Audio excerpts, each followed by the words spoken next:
that's it. He's done it. Pet Cash is the new champion. Game, set, match.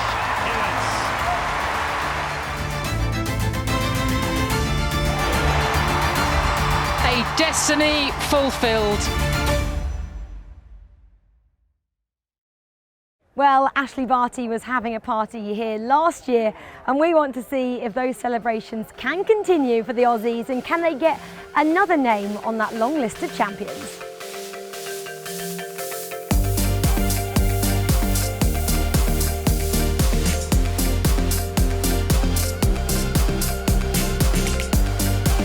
Oh, that's terrific. Goodness me, how's he done that?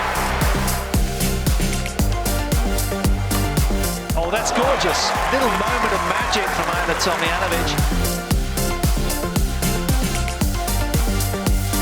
Kyrgios entertains again.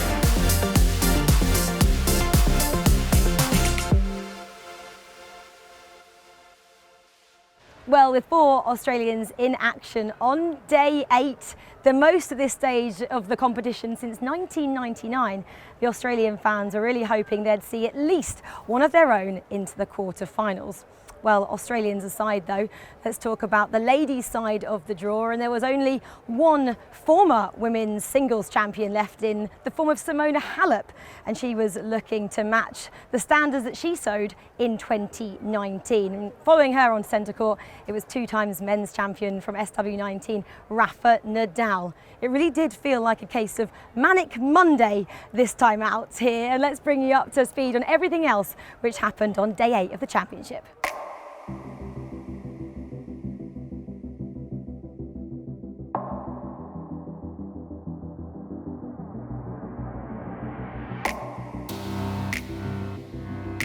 And the sun continues to shine at the start of this second week at the All England Club on a glorious Monday morning in southwest London.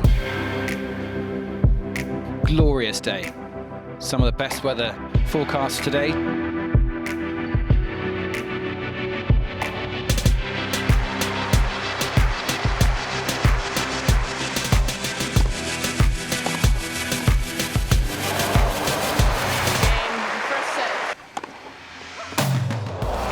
It's a sumptuous performance. Elena Rybakina oozing authority, full of conviction.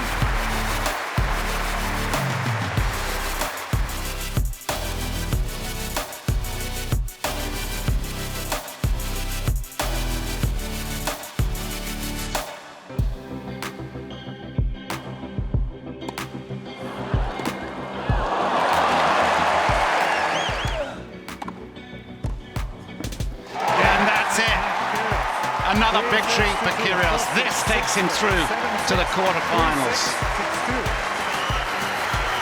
Super happy to get through. I fought really hard today, and the crowd was amazing. It was special stepping out here once again.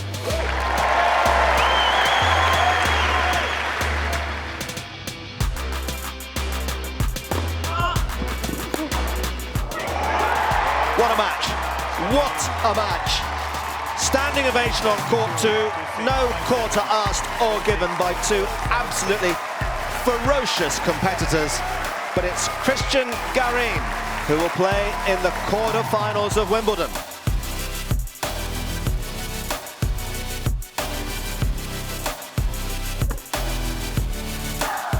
Game, set, match, Halep.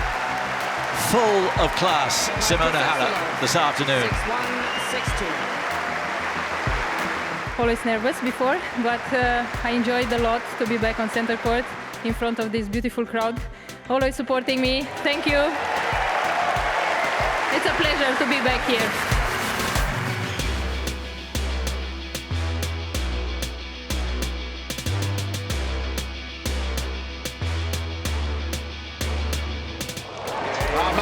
Anisimova is through to the Wimbledon quarter-finals. The wonderful week enjoyed by all the Harmony Tan team is at an end.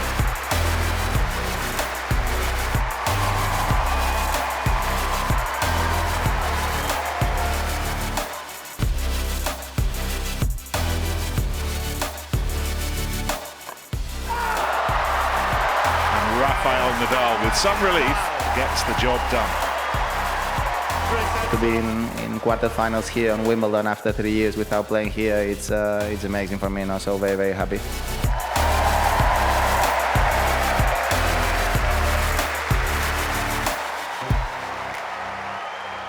Well, as we already have spoken about, we had 4 Aussies into the 4th round. I'm joined with Radzi to chat about these 4 matches. Belters. Belters. Let's talk about the first one. Alex de Minaur taking on Christian Garin. We had an early exit for our first Aussie, Rads. We did actually. I was hoping to get an interview with some Aussie fans celebrating Alex de Minaur winning, and we knew he was going to win because he was 2 sets up. I was stood in court number 2, which is a little bit over that direction, waiting, and it was 2-1. Waiting, it was 2-all. It went all the way to the wire, and unfortunately, well, fortunately for Garin, he was the man who went through, but it was an epic match. The Aussies, however, were absolutely devastated. Well, Christian Garin was the victor of that matchup, and he would play the victor of the centre court matchup, Nick Kyrgios, Brandon Nakashima. Yes, and let me tell you, I'm going to put it out there. I called it about 3 days ago. I think Kyrgios goes all the way and lifts the trophy here at Wimbledon. I'm just saying it. And boy, did he basically test that theory, because it went to 5 sets just like the other match. It was ebb and flow. It wasn't the usual tricks that we maybe get used to seeing with Kyrgios. It was quite a calm Kyrgios, quite a composed Kyrgios. And Adam, our friend and presenter, made a perfect analogy. He said that what Nakashima managed to do, although he wasn't successful, he said, don't fight fire with fire, fight fire with water. And I think that really helped, because Kyrgios had nothing to react to. So he just saw a pure Kyrgios who was good enough to get the job done. Well, that was 1 Aussie out of 2 making it through. Next up was Jason Kubler taking on Taylor Fritz, and that was a pretty one-sided affair, not the way of the Aussies. Exactly that. A US man got through. Taylor, such a big man, such a strong man. It's not until he was interviewed after the match you saw the size of his shoulders and thought, he's a large man, he's athletic, such a big serve. And with Matteo Berrettini out, possibly the biggest server left in the men's singles game. And it was a great match, but I think Taylor Fritz is somebody who's flown under the radar, and he's dangerous. Do not write that man off. The champion at Eastbourne only 2 weeks ago now, we have to say. Can he do it again here at SW19? And celebrated Independence Day with that win. Great tick in the box for that man. And finally, the 4th Aussie in action, Alia Tomljanovic, taking on Alizé Cornet. That was a pretty eventful matchup, because we know what Alizé Cornet did just in the previous round. Yeah, indeed. To beat Iga Swiatek the way that she did, in such prodigious form coming into this, 36 matches undefeated, but she couldn't defeat Cornet. Cornet had to raise her game once again, this time against Tomljanovic, and unfortunately fell a little bit short. It went to a deciding set again here in Wimbledon. The Australians don't like to make it easy, but Tomljanovic managed to get the job done, and fair play to her. 2 out of 4 Aussies going through the quarterfinals. A success? Massive success, Australia. Job done.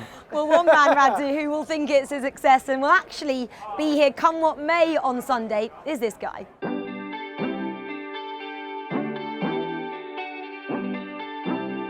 Well, I'm joined by George Spring then, Head of Court Services here at the All England Club. George, nice to see you again after a little while. Explain to everyone exactly what your role entails. Rachel, we have over 200 mainly students that look after the courts. They don't do anything to do with the grass. It's all to do with covering the courts if it rains and putting up the nets and supplying ice and towels and all those things for the players. And am I right in thinking you've been doing this for quite a number of years now, back in the 2000s? Well, what really hit home was when I asked for a show of hands that had, and most of them had been born after my first year I'd started. So I started in 2001, yes. Wow, and what brings you back every year? I've worked at a lot of tournaments around the world, and Wimbledon's, it's kept its heritage, but it's moved with the times. It's the people, and being a farmer, I can appreciate the grass as well. And you mentioned a couple of students, obviously that's who you recruit to do your roles. What do you look for in each of them to be a part of this team? I feel we employ the future of England, the best and the brightest. It's such a popular job that we're able to pick, you know, students that go on and do wonderful things, but they have to be reasonably athletic. It's quite a demanding job. Those covers can weigh, 300 or 400 kilos, and so that takes a little bit of grunt when they're wet. Yeah, absolutely. And tell me, George, about this tournament, because it's been pretty successful so far for the Aussies, hasn't it? Well, I go way back that we used to always be there and thereabouts, and it's nice that we have some people that are sort of nearly there at the pointy end of the season. It's great. Well, George, one thing that is for sure is you're going to be here on the final day of the tournament, even if an Aussie hasn't made it. So thanks for chatting to us, George. You're very welcome.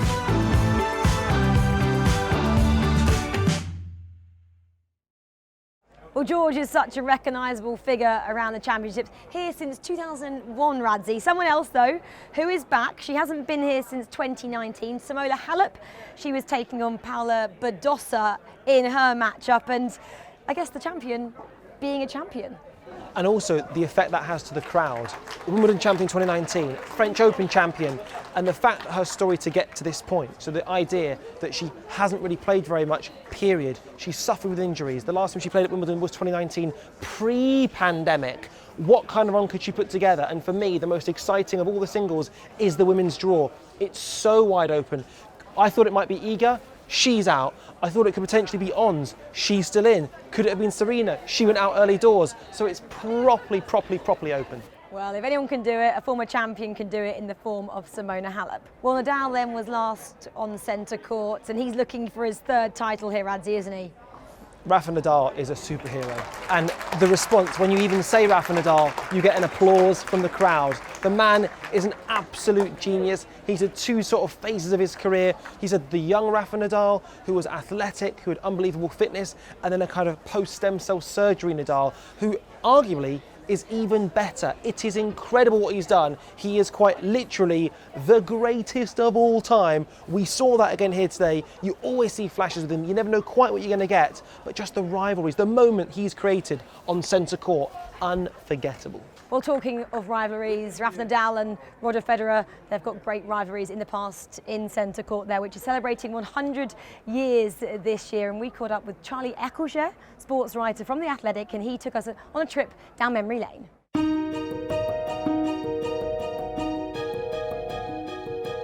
Well, as this year we're celebrating 100 years of centre court, we again want to have a look back at matches from years gone by, and I guess a rivalry that is more recent than everyone knows is Rafa Nadal and Roger Federer, and how they've transformed, I'm going to say, tennis and sport, because it does. I think tennis for those two transcends across lots of different sports. And I'm going to firstly ask you, what's your greatest Wimbledon final between those two? Oh, well, it has to be 2008. Again, like with Borg McEnroe, that 2008 final was kind of sporting perfection. That was the culmination as well, because they played each other in the previous two finals as well, in 2006, 2007. Federer had won them both. I mean, at that time, the dynamic was basically Federer wins Wimbledon, Nadal wins the French Open. That was how it had been since 2005. They were the top two in men's tennis by an absolute mile, playing a different sport to everyone else. And a few weeks before, they played each other at the French Open, and Nadal had won that final for the loss of 4 games. He won the final set 6-love. I mean, it was genuinely a humiliation. He absolutely battered Federer. But the question was, could he do it on grass? Could he do it at Wimbledon? Neither had beaten the other on their home turf, as it were. And this was Federer's turf. He'd won it the previous 5 years. He bestrode the grounds like he owned the place. You remember he came in this sort of white jacket. You know, it was kind of like... Similar to what I'm wearing today. Yeah, very similar, actually. He was this regal presence. Nadal in the long shorts. And first 2 sets, he wins them reasonably comfortably. And you're thinking, this is it. You know, he's on his way, and there are all these rain delays. It's getting later and later and later. Federer pinches the 3rd set, and then the 4th set tiebreak is so like that Borg McEnroe one. It's amazing. And again, Nadal has championship points, doesn't take them. He's since said that's the only time he's really choked in his whole career, was at that point, because he suddenly thought, oh my goodness, I'm going to be the Wimbledon champion, and he wasn't. And again, though, like Borg, despite losing that 4th set, he came out, wins the 5th set, 9-7, in pretty much darkness. And the umpire has since said if that was it, they were going to have to stop it at that point. They couldn't play anymore. And Nadal, in the nick of time, wins, collapses to the floor. There's a new man at the head of men's tennis, Rafael Nadal. I think certainly the best tennis match I've ever seen. Obviously, I didn't see Borg McEnroe, and there have been some brilliant Nadal-Djokovic matches and some other great Federer-Nadal matches, but that was just unbelievable. They were just taking each other up and up and up to places they didn't think they could go. And Nadal came through, just somehow. Well, that is such an incredible rivalry, and maybe, after what Federer said on Sunday, it hasn't finished just yet. I'd love that. I would love that. Bring the legends back. Right, let's carry on then with what happened today. Harmony Tan, remember what she did this time last week on centre court, defeated Serena Williams. She was up in action again today against another American, Amanda Anisova. Radzi. We mentioned legends. She beat the legend Serena Williams, defeated USA, but couldn't do it twice. In fact, she lost in straight sets. Relatively straightforward work in the end, but I have to say Harmony Tan has given so much. Again, once again, a fantastic memory in centre court has been conjured up. And another memory for her is her family friend. 10 years old, she speaks 5 languages, she gets one Harmony on every single shot, and we say bring Harmony back so we can see her family friend back as well. She said she was honoured, wasn't she, to be invited into the players' box. Exactly. It was a beautiful interview. You can catch that on the Wimbledon channels as well. But Radzi, thanks for your thoughts on day 8 of the championship, and we'll see you soon. See you soon. Well, after all that tennis, it's time now to check in on some of the lighter moments that you may have missed from day 8.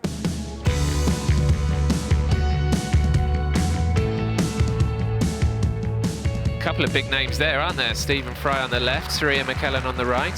What colour jacket would you say that is, Mel? Beige. We'll go with beige. Well, that's why you need a doubles partner, isn't it? To help you with your eye drops. Well, I've just noticed that's the largest tennis ball in the world. What's that made of? If she's not sweating in there, I don't know what she's doing. Sit quickly, please. Players are ready, thank you. Any seats for now, thank you. It's good to see so many people wanting to come in and watch this one. I think they're trying to find seats, that's the problem. We are waiting. No pressure, guys. Why not? It's Wimbledon. Just in case we need reminding, she's written it on it as well. That's for when you're travelling to Wimbledon, so that people don't just worry about you. You say, look, I'm on my way to Wimbledon. Clearly, it's fine.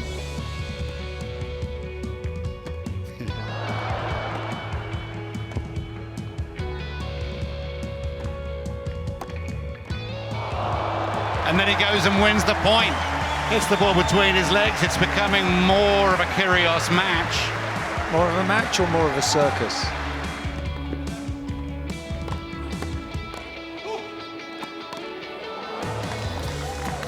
Fantastic effort there. Also, the reaction is... And the reactions in the crowd? Yeah. Slow-mo didn't do it justice.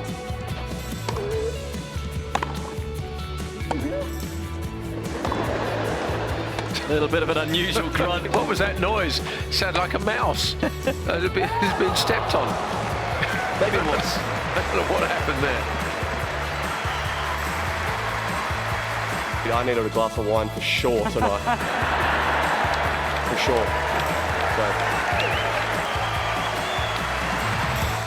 Well, Charlie's joining us once again, this time though, to look ahead to tomorrow and the quarterfinals beginning, which is pretty exciting. I feel like we're getting to the business end of the tournament now, and obviously Novak Djokovic is in action tomorrow against Jannik Sinner. What are you looking forward to about that one? Well, I guess the big question is, can Sinner test Djokovic? You know, Djokovic has come through, he's dropped a couple of sets, but he's looked pretty good. And I think everyone just really hopes that's a close match. You know, can Sinner, he's one of these young guys, there's been a lot of buzz and excitement about him, and he beat Alcaraz on Sunday. So can he test Djokovic? Can he really make that a match? And if he does, then centre court is in for an absolute treat. Well, I think that everyone was building Alcaraz up, and that Sinner defeated him. Maybe he is now thinking he is a little bit more confident. Yeah, he's like the mandatory challenger now, having taken that off Alcaraz. Yeah, I think so, and he played really well. He's definitely got the game to trouble Djokovic. It's just whether he really believes in himself. You know, trying to beat the 6-time champion on centre court, it's a big ask. So can he go in there and just try and enjoy it and make life difficult for Djokovic? Well, someone who has got that belief, she's playing tomorrow. Ons Jabeur, the Minister of Happiness. Ons Jabeur, she's up tomorrow. Marie Boskova. Do you think she'll be challenged there? You know, so much of it comes down, I think, with Jaguar.